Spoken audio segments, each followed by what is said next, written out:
Hey there, and welcome to Friends Along the Way, a podcast where travel meets the stories and people who stay with us long after the trip ends. I'm Bethany, and in each episode, I'm going to sit down with a friend to share adventures, lessons, and those unexpected moments that turn strangers into friends. So grab your coffee or your boarding pass, and let's go on this adventure together.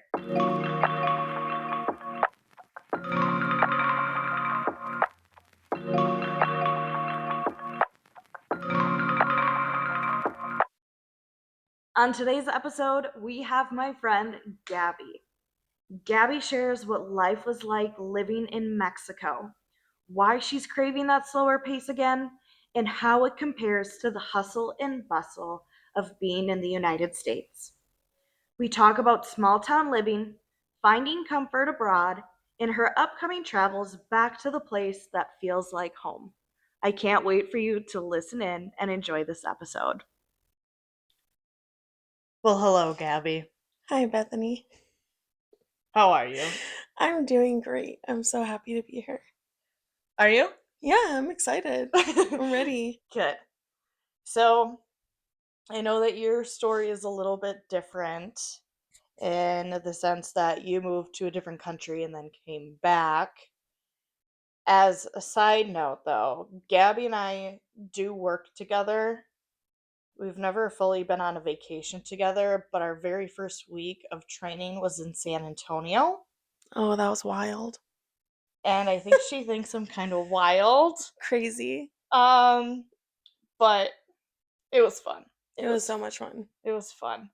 And that was the first time she ever met me too. Like I knew her name in the industry, but that was our first time actually meeting, getting to know each other When you say in the industry, to me that sounds so vague.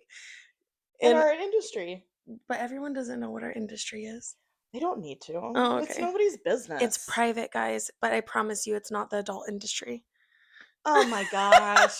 That's why I wanted to clarify Oh that my gosh. Nobody thinks that. Whenever I hear the word industry, that's what I think. So I guess I'm just like, Okay, so that's where your mind goes. no. Let's try to keep it PG for the rest of the time. Okay. Yeah. So, on that note, let's just get into your story here, okay? And your travels. Oh All my right. gosh. Okay. So, you moved to Mexico at a very young age, as in like for me a young age is 18 19. 18 to 20 years Yeah. old. So you moved to Mexico. How did you get there? So I drove. I was 19 years old. I So you got there basically by driving. I am yeah. so glad that we established that. I meant not physically how did you get there, but what is your story on how you got there? Oh my gosh. So, I moved to Mexico when I was 19. At the time, I was talking to someone, I was in a relationship with somebody from Mexico, but my desire to move there, I mean, it was honestly a variety of things. At 19 years old, I had accomplished a lot here in the US. Like, I graduated high school at 17. I was starting college at literally as soon as I turned 18, I was already in college. And I was working a really well-paying job at a credit card call center, but I worked in their retention and sales team.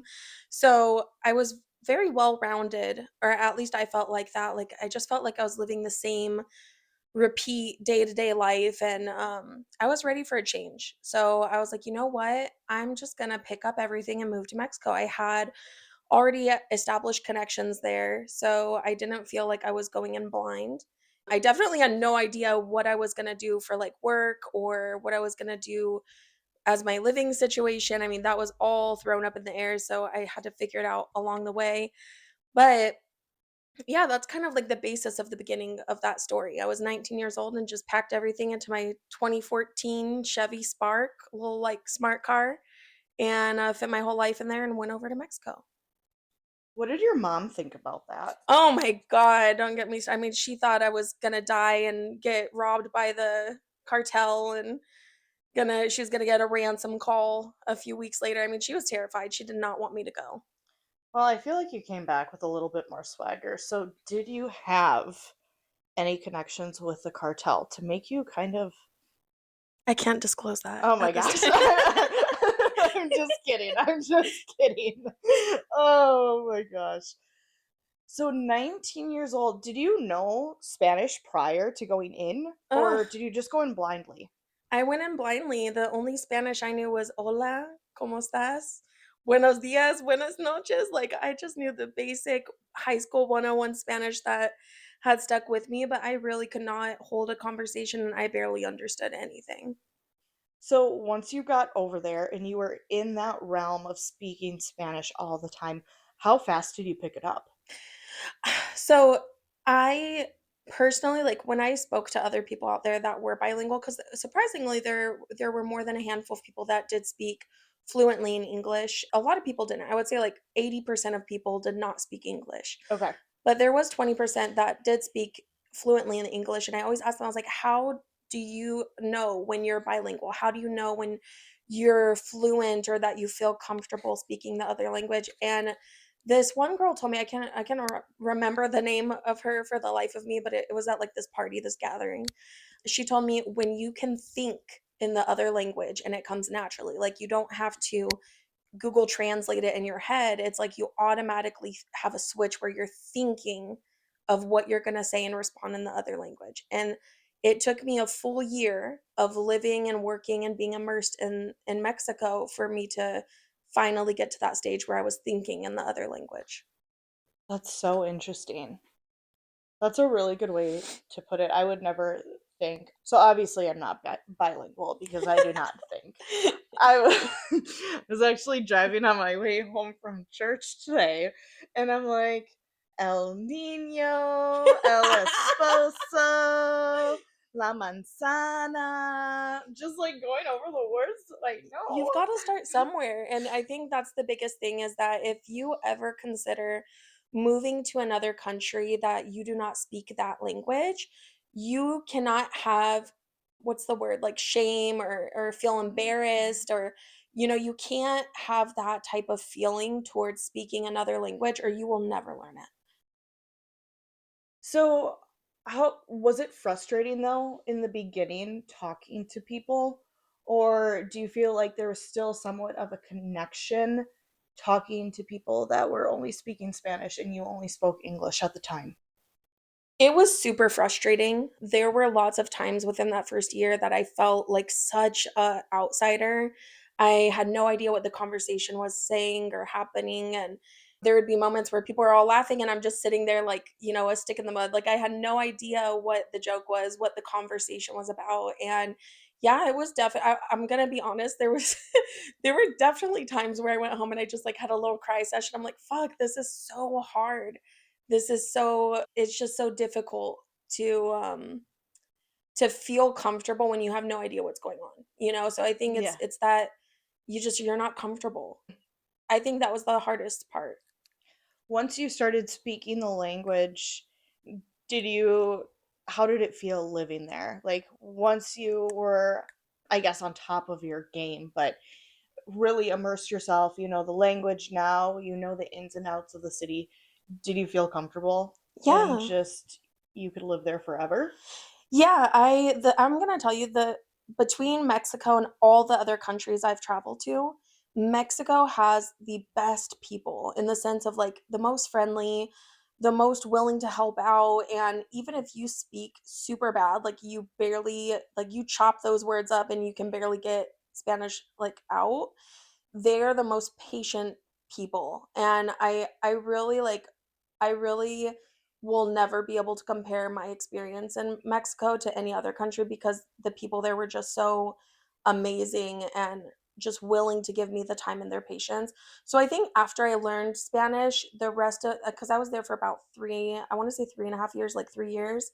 The last few years, it was super easy to make friends. I mean, I would say it was just much easier to have a lifestyle out there because I could go to the grocery store and I could go to the gym and I could go to the beach and I would be able to communicate with people and not feel like I'm lost or that something might happen and I might not be able to communicate what's going on. Hmm. So it was way better after I learned the language. Are you just sure, like, they didn't see this little white girl struggling and they felt bad for you? I feel like that's quite possible, but let's compare it to the US. Like, let's compare it to any foreigner. It doesn't even have to be a Latino foreigner. Any foreigner that doesn't speak the English language, there's no patience out here. A lot of people out here get over it super quick. They just either ignore or make fun of, or there's like, there's definitely a really bad stigma out here for foreigners.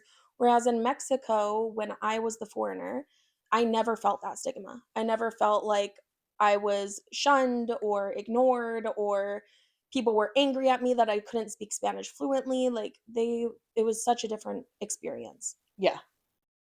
So they sat there and they tried to communicate with you and try to connect that gap, like bridge that gap between you two just to help you out. Yep. That's really nice. What did you like about living in Mexico compared to here, compared to the United States? So I guess out here, after coming back from Mexico, I feel like we live such a programmed life. Wake up, breakfast, work, come home, dinner, bath, bed. Like, it's just so programmed. And if, especially if you have extracurriculars, or if you go to the gym, or you have anything else that you do, it's such a scheduled life and it's very Mhm. disciplined. I mean, you can have a non-disciplined life out here in the US, but I feel like then you're not going to be in a good situation financially. So unless you are disciplined with everything you do out here, it feels like you're either succeeding or you're not disciplined and everything is a mess. Whereas in Mexico, out there you could work, a lot of people work 50 hours a week, and you still have time at the end of the day to go to the beach, hang out with your friends. Like, it felt like the days were just longer. Like, you had more time. Out here in the US, it feels like as soon as I get off work, I have 2 hours to myself and that's it. And it just sucks. I don't like, the days feel much shorter, and you feel like you have to be super strict about how you spend your time and have really strict time management skills to be successful here. Whereas in Mexico, I feel like a lot of people enjoyed life more. There was better quality of life. I will say that I felt like I had longer days back when I was living in Wisconsin because Yeah. everything was so close. I think out here, where it's an average of 20 minutes to a half an hour to get from point A to point B where you need to, like from my house to the gym, 20 minutes to a half an hour, depending on traffic. Mhm. And that takes up your time. That takes up a chunk of time. So you have to be very cognizant of your time management skills here. And I think that's the hardest part. And I think that's why I crave to be somewhere where I can walk everywhere Yeah. and everything to be closer. It can still be a big city, but I can't even walk from here to the grocery store that's maybe 3 to 4 blocks, maybe 5 blocks. I mean, I could, but it's hotter than I'll get out here. So why am I going to fry myself trying to go and get groceries? And then could you imagine going and getting ice cream Oh, 5 blocks absolutely away? not. And then on the Absolutely way not. back, that thing is melted. It's done. Yeah, that's It's not ice done cream for. anymore. Oh, that's like a slushy. No, Yeah, no, like a Slurpee. that's like a milkshake. Yeah, Yeah. that's probably the best word. I don't like the word Slurpee. I just Mm-mm. think of slurping you. Yeah, I think that's something that personally both you and I both crave in all honesty. It It's makes me really curious though, like, to know if other people in different parts of the United States feel the same way. I also think that in Arizona, everybody is very chill and very lax, but we still have a structure. We still have time management.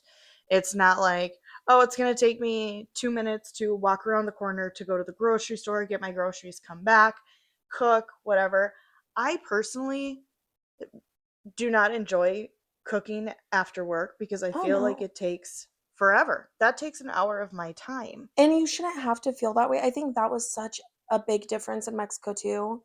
Is out there, it was like the people I was living with, Hmm. the family that I was living with, They would always like switch off that task. So it wasn't you always cooking every single Mhm. day after work, and you'd still get that family meal. Like we would have one day seafood tacos, the next day we would have enchiladas, the next day we would have tamales. Like it would always be something different, always be something homemade. And you never felt that weight on you. Whereas out here in the US, I feel like everyone's kind of on their own. It's like a fend for yourself type of thing. And a lot of people don't care to make friends or have connections because they feel like it takes away from their own personal time, or they just don't have time to invest into that friendship. I think that's the difference though between a large city and a small city. Like Yeah. the small city that I grew up in, it takes me 10 minutes to get from one side of town to the other. Mhm. But in larger cities, I don't think that you can get that personal feel or like that homey feel, especially here in Phoenix. And Mhm. it's something that I've never had before. So it does take a toll. Yeah, and I will say growing up in Colorado, I did live in a very small city. I mean, we had probably population of 400, like it was so small.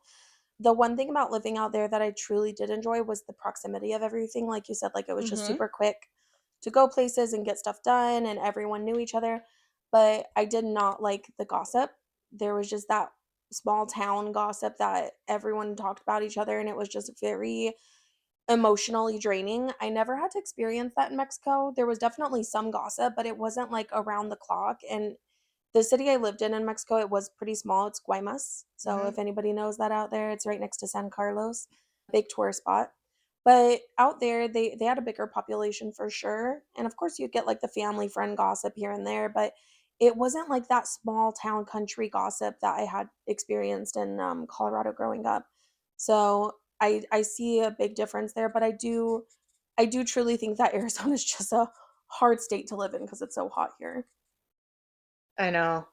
My mom asked me the other day, she's like, "So what's the temperature?" I'm like, "Literally 104 degrees Ugh. today." She's like, "In September?" And I'm like, "Yes, mom, I live in Satan's butthole." Yeah, literally. Literally, dude.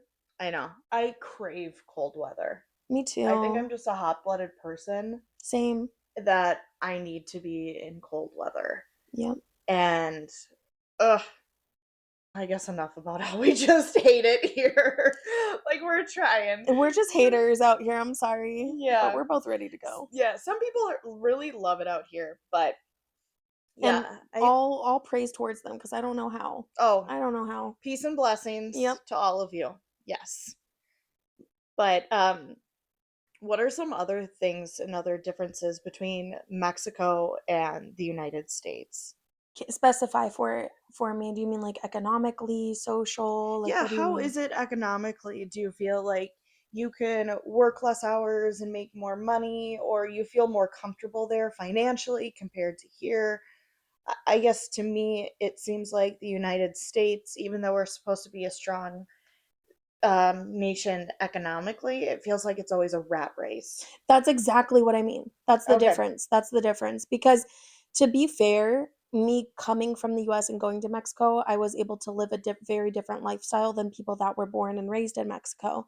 Mexico definitely has a lot of struggles. In the area I lived in, we had a lot of water struggles. There would be 3 to 4 days where we would have no running water in the house. So we would have to go get a bucket, fill it up, and that would be our shower. We would have to take a cup from the bucket, wash ourselves with that, use a rag, use soap. I mean, it was not luxury living for sure. So I think it's a toss off, right? So you want to have a great what's the word? You like want to have this great lifestyle balance between work and being able to live and do what you want, but there's going to be a difference between that. Here in the US you have convenience for a lot of those amenities, like Hmm. a washer, a dryer. In Mexico, I had a hand wash a lot of clothes. It took time. It took like probably 2 hours every single Saturday, and then another hour to hang it all up. And then it was definitely hard work. It was hard work. Were you using one of those washboard things from like the Yes, 1800s? yes, but it was like it Okay. was a rock one. So it was like this cement rock thing, like like a sink. So it had like two sink sides. One was a sink with water. You fill it up with water. The other side was the scrubber side. and then we used a bucket for like the clean clothes to go hang. So we would douse it in the water, scrub it with the soap, rinse it with clean water, and put it in the bucket to go hang. And the scrubbing thing surprisingly did not mess up my clothes like I thought it would because it's cement, like you'd think that would rip especially delicate clothing. Mm-hmm. But surprisingly, I never had any issues with it, and I actually feel like the longevity of my clothing lasted longer. Hmm. Yeah. And Wow. it smelled nice. Like it smelled a lot cleaner. I feel like sometimes here when I wash my clothes in the washer and dry it in the dryer here, it still has this like scent. Whereas I feel like if you dry it in the sun, it takes away every scent. So it kills all that bacteria. I don't know. I do like it more, but I hate the work. It takes forever. Yeah. What, man, what else is like a luxury here in the United States then compared to Mexico? A lot of people don't realize it, but electricity, a fan, a AC unit, running water whenever you want, a dishwasher. That was the thing I hated the most in Mexico was hand washing dishes.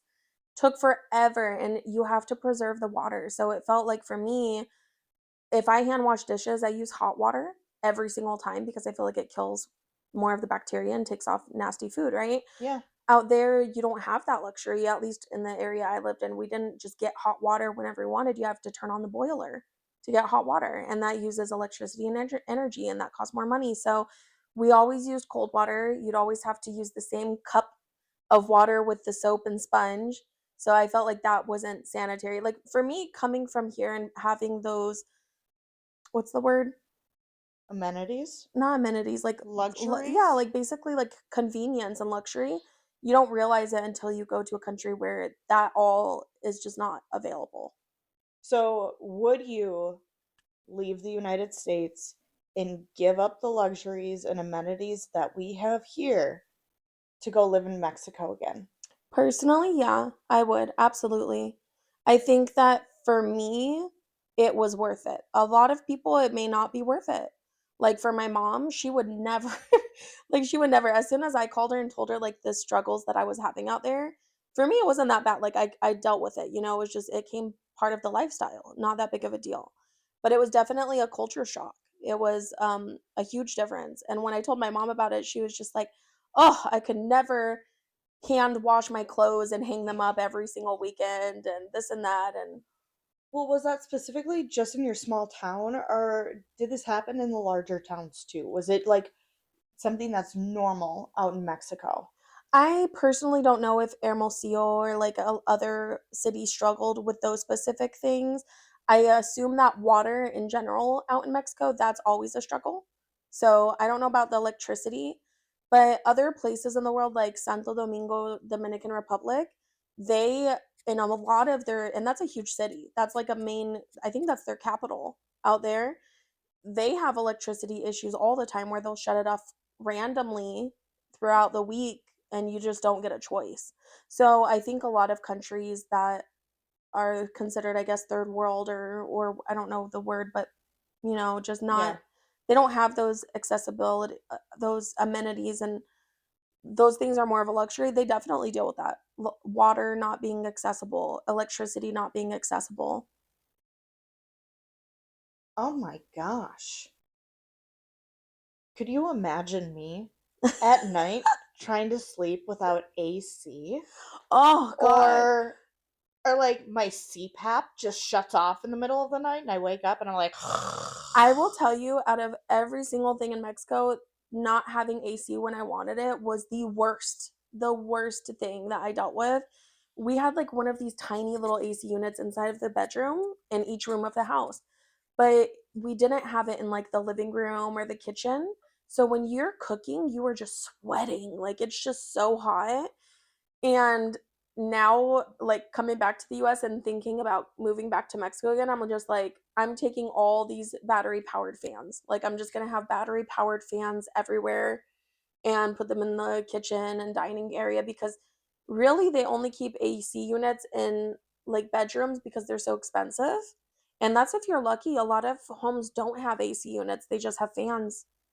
And yeah, it was definitely like summers were hot there, you'd be sweating. okay, so in college, back in Milwaukee, houses didn't have like central air. Mhm. So we had to have the little fans or whatever, the little units in our room. Yeah, I hated it. Even to that point, I would stick my head in the freezer sometimes because it would be so humid. Yeah, it's the And yeah, humidity. and it just sticks to your body Mm. and doesn't leave.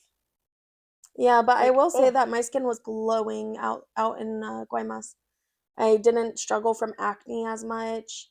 I think I just sweated out all my toxins every day, which was fine. It's just better still than Arizona because in Arizona it's this dry heat and it's just like but it's a burns you. dry I heat. hate dry heat. I It's would a rather dry heat, no, Gabby. I'd rather sweat it out in Mexico. It just was like you'd get that gust of wind and you'd smell the sea and it was just so much better. I loved it. Did you like being by the water? Oh yeah, I loved it. Their ocean out there is beautiful. I went out almost, I want to say like 3 to 5 times a week, or I would say a minimum of three, like maximum 5 times a week. We'd go out to the beach. It was only like a 10-minute drive, super close. Sometimes we'd even run there, like jog, run over to the beach. Did you have a car over there? So you brought a car, Yeah. but do you feel like you had to drive a lot like you would here in the United States? Or could you walk? You could walk, but I definitely still preferred a car because out there they don't really have sidewalks. So it was like you would be constantly walking on the street or like just in very awkward walking areas. I will say the amount of times I've tripped and fell straight on my face in Mexico, I can't count them on both hands. So I'll just say that. There was a point where I tripped so hard and fell down that somebody had called the ambulance to come and help me. That would happen to you. It was so embarrassing. And that was when I had Alex, my son. So my son was like 2 years old. Or no, not even. No, he was super young. Let me think. He was probably like 7, 8 months old. And I Oh fell my with him. I gosh. fell with him. Ugh. He was unscathed. I took the whole brunt of the hit, thank God. But they called the ambulance and they showed up and I was just like crying and so red in the face. I was like, I'm so embarrassed. Yeah, I would be more embarrassed than like physically hurt. Yeah. But I trip and fall all the time. I thought I was gonna get into rollerblading, so I have some rollerblades. And I'm like, Mhm. you know what? I'll try it here at home instead of at Tempe Town Lake. I knew I was gonna fall, and I fell flat on my face out there in my Oh driveway. my god. It was a Sunday, so my trash cans were out, Oh, and I was trying to hold myself up stop. by the trash Your can. neighbors? Oh my god. Thank goodness our neighbors don't really look outside because I know. Oh man. So, do you think that you could live in a city without a car? it depends on the city for sure. In Mexico, probably. Like Yeah. they have public transport. They have everything within close proximity. It would just definitely be more of a hassle because the walking ways out there, they don't have sidewalks. So I was like walking on gravel, on rocks, like these sidewalks that went up and down and you'd have to jump from you literally would have to squat down to get off the top of the sidewalk and go to the next sidewalk. Like I'll have to take a video the next time I go and show you because it's Okay. insane. It's insane. Oh my gosh. I could just see you falling. I'm sorry. This picture in my head just keeps popping up. What? So, you would take that life again. You would go through it all again. Can you bike there, or is there a lot of biking? No, not in See, Guaymas at least. In San Carlos, there's definitely more biking because that's more of a tourist town. okay. And I feel like in cities like Hermosillo, you definitely could bike, but I would say motorcycles are the main form of transportation in Mexico. Okay. They're the cheapest. They're the most convenient for the roads because you could really go up the neighborhoods and stuff compared to cars. Like there would be times where I would be driving my car and we'd have to park it somewhere and walk the rest of the way up the neighborhoods because they just didn't have drive areas. Like you'd have to have a motorcycle to go Okay, up so there. it was like skinny roads. Yeah, very skinny. Okay. Wow. Yeah, so I think if I go back, I might just buy a motorcycle while I'm out there. What are you gonna pull Alex in? He can be on the back. I'll drive slow up those hills. I'm just kidding. Your poor child. You guys would fall He would over. love it. He's a boy. I would love to. I'm sorry, but he'll be what, 7 years old? I was on the back of my uncle's motorcycle at 7 and 8, 9, 10 years old. So I'm not worried about Alex. I'm worried about you. I can drive a motor. I think you keep forgetting I'm from a small country town. We drove four-wheelers when we were 7. Like I drove a whole four-wheeler, and I was on. I don't know. I just don't trust you. I don't know where that comes from, considering you're the one who's been in a car accident and I haven't been in one. Every 2 years. Every 2 Yeah. years. Yeah. Clockwork. It kind of is. It is. Yeah. Oh, gosh. You guys should see how Bethany drives in her car. It's scary.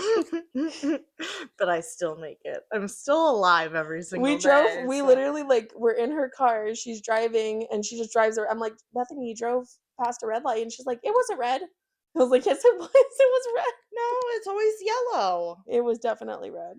Like, full on red, and you're just like, phew. I've only done that a couple of times in my life, but at least I stop at stop signs. Yeah, at least. Yeah, at least that. Yeah. So where else have you gone in this world? What other countries? So you said Mexico, obviously, because you lived there for 3.5 years. Mm-hmm. Dominican Republic. What other places? I have been to Costa Rica, Puerto Rico, Dominican Republic, Mexico. But here's the thing. I've been in a lot of different cities in Mexico. I went to Ensenada, Rosarito, Culiacan, Hermosillo, a lot of the small little towns in between on the highway too, since I drove a lot out there. I've also been on a cruise, and the cruise stopped at a lot of places. I went to Guatemala, but it was just like for a day, cruise day. But still. Yeah, I've also been. I can't really remember. I feel like I have everything on my phone for all the countries I've been to, but I would say out of all the countries, Mexico and the Dominican Republic have been my top so far. So basically Central, South America, and the Caribbean. Yeah, and the Caribbean, yep. Okay. I'm trying to remember. I feel like I'm definitely missing a country right now. And then you went on an EF tour, just like I did. How did Yes. you enjoy that? I loved it. I went to Costa Rica. Mhm. I loved the group that I traveled with. I loved the excursions and the experiences and the people. There was lots of great people I met in Costa Rica as well. I will say though, their food was not it. I did not like the food as much. Same thing in the Dominican Republic actually. I mean, there's definitely some good plates. Like you can find some good plates of food, like certain dishes. Yeah. But for overall general like deliciousness of food, Mexico, top tier. Any plate you get out in Mexico is just so flavorful and so delicious. They are the top place for food, for me at least. Costa Rica was like, there was good coffee there, of course, because they make their own coffee beans. There was some good like drinks, different types of drinks. The Dominican Republic, they have a really great variety of beer, which is awesome. Like, I don't know, I liked a lot of the beer they had out there. But and their plantain chips obviously are great. But besides that, I just didn't like the rest of it. Like they didn't have that much flavorfulness. Okay, so it was a seasoning problem. Yeah, and Okay. it's not spicy. They don't have any spice. Like it's literally just it's the Bland. natural flavor of the food that you get and salt. Oh, yeah. No, I get that. I felt that over in London. Like, oh, it's fine, but add some seasoning, dang it. Yeah, I thought, and me as a white girl, a lot of people say like white people don't season their food. I was like, when I went out there, I was shocked that I was the one complaining about seasoning. Oh, you were shooketh. Yeah. Yeah, maybe I over seasoned with salt when I was a kid, and that's why. I don't know. Oh my gosh. The amount of people that I've seen that are over salting stuff, though. Yeah, I don't think I'm that bad though. Oh, my grandma adds extra salt to everything. Mm. I'm like, I don't think that's good for your body, but There's a limit to the sodium we can intake. Yeah, to each their own. I leave it.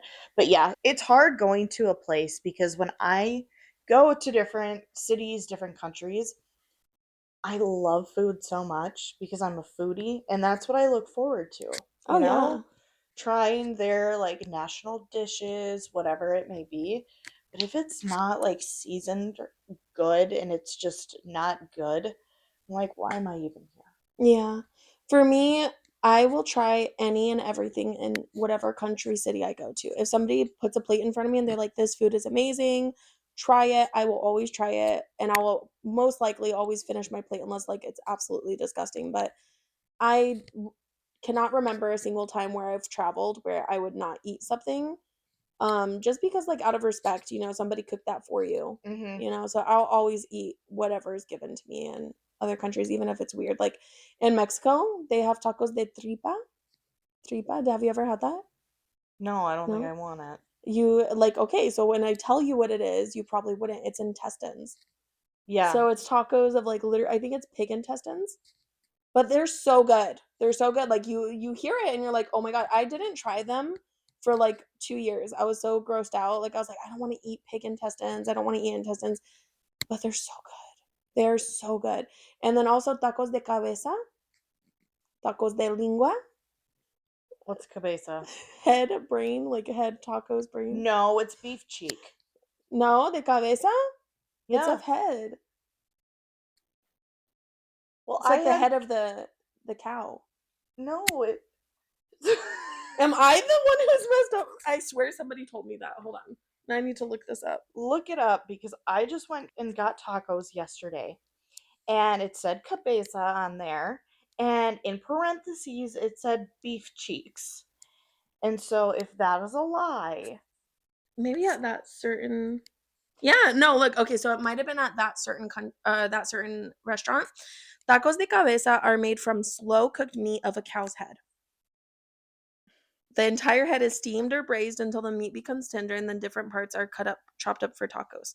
So they have tacos de cabeza, tacos de cachete, which is the cheek meat, tacos de lengua, which is the tongue of the cow. And I've tried that too. It's very good. I've never tried tacos de ojo or labios or sesos. So those are the other three, which is eye, lips, and brains. So I haven't tried those three, but I did try the cabeza and lengua, and it took me a long time to try it because I was so grossed out by the thought of it, but they are really good. So I think you have to be open to trying that stuff. But yeah, you guys should see Bethany's face right now. Yeah, I was so confused. I was like, no, I swear, cabezas of head, like the head of the cow. well, it was good yesterday. It Okay, is good. it It's was nothing good. to be ashamed of. I mean, if you eat other parts. I'm not ashamed. I'm just like gagging on the inside. Yeah, well, guess what? One day I'm going to get you tacos de tripa, and you're not going to have any idea that they're intestines, and you're going to eat that up. Don't do that to me. I might actually cry. Mm. Oh, gross. Ugh, no. All right, next topic, though. Let's move on. Actually, yeah, let's move on from that. But actually, growing up, my grandpa, because minister, would go to different countries, third world countries, he always told us no matter what somebody gives you, you have to try it and you have to eat it because of the respect portion of it. People do what they can to provide something for you, and if they're putting their heart and soul into the food, you can't just be like, that's disgusting, I'm not going to eat it. Yeah. So that's what I was taught growing up. Thankfully, nobody has given me any kind of food that I didn't like, but I don't know. I good for you. Good for you. Oh, man. What are some countries that you do want to go to? Well, this year I already have a few trips actually planned. So I'll be visiting Paris in November. I'm very excited. This will be my first time going to Europe. Okay. So I'm very excited to see Paris. I'm also going to go see my ex sister-in-law, but she's basically my sister. I'm going to go see her in Canada. I'm going to visit Vancouver. This is the first time I'm going to be in Vancouver.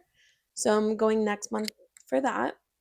And then I'm actually going for the third time to the Dominican Republic, end of December to January for the new year.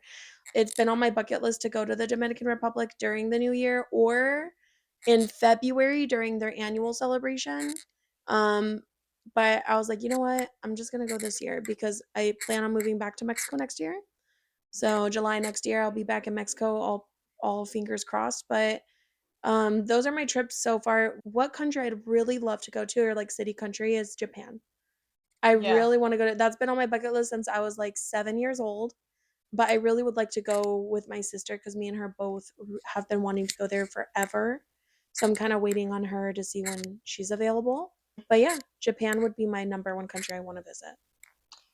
Question for you, because we both work for the same company. How are you going on all these vacations? I plan it out right. What? That is true. If you plan it out right, you can go anywhere you want to. Well, you gotta wait for those holiday seasons, or you don't count the weekends on your vacation. So I always do weekend trips. So Mm-hmm. leave Thursday, Friday, Saturday, Sunday. I don't take PTO, and then Monday. What do you think about like staycations? Staycations in Arizona? Yeah. Oh, what's the point? Okay, I agree with that too. It's like- I'm like, why am I gonna pay for a hotel down the yeah, street no. when I can just stay at my house for free? If you're going somewhere like the Grand Canyon, Sedona, Flagstaff, or wherever, yeah, that's understandable. That's a vacation. That's a trip. Hmm. But other than that, there's no point. I'd rather do a staycation in Colorado or in California or somewhere else. Yeah, I agree with you on that. Do you feel going to these different countries and like learning about them, all that kind of stuff, is a vacation, or do you see it as a trip, like a travel? I think it depends. I think if it's the very first time you're going, then it's a trip. It's travel because you're going to run into stress. Mm-hmm. You could have issues at the airport, luggage. It's your first time traveling there. You might have issues at the hotel or where you're staying. So it's like that's more, it's not really vacation because it is stress. Like you will run into stress usually on your trips. Mm-hmm. If it's like your second or third time going, like for example, this is going to be my third time going to the Dominican Republic. I've traveled there already twice, so I feel like I'm comfortable. So now when I go, I don't feel stressed. Like I'm not worried about what if this happens or where am I going to go for this? It's just I have more comfortability. So I think the more comfortable you are with where you're traveling to, it feels more of like a vacation. I feel like a vacation for me is when you're not constantly going. So my I go more on trips, so I don't think going to a big city like London or Paris would be a vacation for me, because I would want to go on so many excursions, see so many things, and like Yeah. pile up my itinerary. Yeah. Where I think a vacation is like, you know what? If I do it, I do it. If I don't, I don't. I'm just going to relax. Yeah. And so I don't know. I think it just depends for me. I think it's on stress level because like what you just said, Yeah. planning excursions, planning itineraries, like that's a higher stress and you're trying to get more accomplished within this trip for the experience and to have that like memory. Hmm. Whereas a vacation is less stress. You're kind of go with the flow. It could be in a new country, new city, but it's like you're not really going to do anything in particular. You're just going to enjoy. Yep. And that's the biggest difference is the stress level. But even for me, it's still considered a trip. If you're just going and you've never been there before, you're gonna hit stress there. Just depends if you've been there before or not, in my opinion. Hmm. But yeah, I agree with you on that. I don't think it's a vacation until like it's so familiar to you that you know what to expect. You go Mhm. there and you can just fully relax. I don't think I've ever asked you either. Have you ever traveled to Mexico? No, Oh, okay. I'm like this close to the border and I've never been. See, this is why you have to go with me. I like to fly places. I No, don't we're like to we're do. car we're going via car. Oh, shoot me now. It's a road trip. I'm not the biggest road We get to stop tripper. in every of the little cities on the way down. Like it's so much fun. It's an 8-hour drive, but we are going to stop at all the little How cities about and we fly into Mexico City? How about that? I'm going to Mexico City in November of next year, so you can come with me then. November of next year. Oh my Yes. Girl, gosh. I'm already planning my 2026 out. Like you gotta be on top of it. I haven't even started for I 2026. already have like 4 places in 2026. Of course you do. Of course you do. Dates and times already established. Oh my gosh. Itineraries taken care of. All the things. But I guess my last question for you What is some advice that you would give to somebody who wants to travel but just is kind of nervous to take that leap? If you're nervous to travel, you need to first figure out why. Are you nervous to travel alone? Are you nervous to travel because of the proximity? Decide like or kind of figure out what's the issue first. Mm-hmm. And depending on what they're nervous about, start small. Like if you're nervous because traveling out of country makes you scared, maybe travel out of country with a friend that's been there before. If you're nervous because finances, then travel at a place or to a place that is going to be lower budget, lower cost, or within the city, even. Traveling doesn't need to be out of state, it can be within the state to a different city in your state. I think if you've never traveled solo, definitely plan a trip that is comfortable for you where you speak the language. Don't go to a different country that you don't speak the language, where you have no friends or connections as your first solo trip. Just don't. That's just asking for yourself to get scammed or robbed or taken advantage of. Like, just don't do that.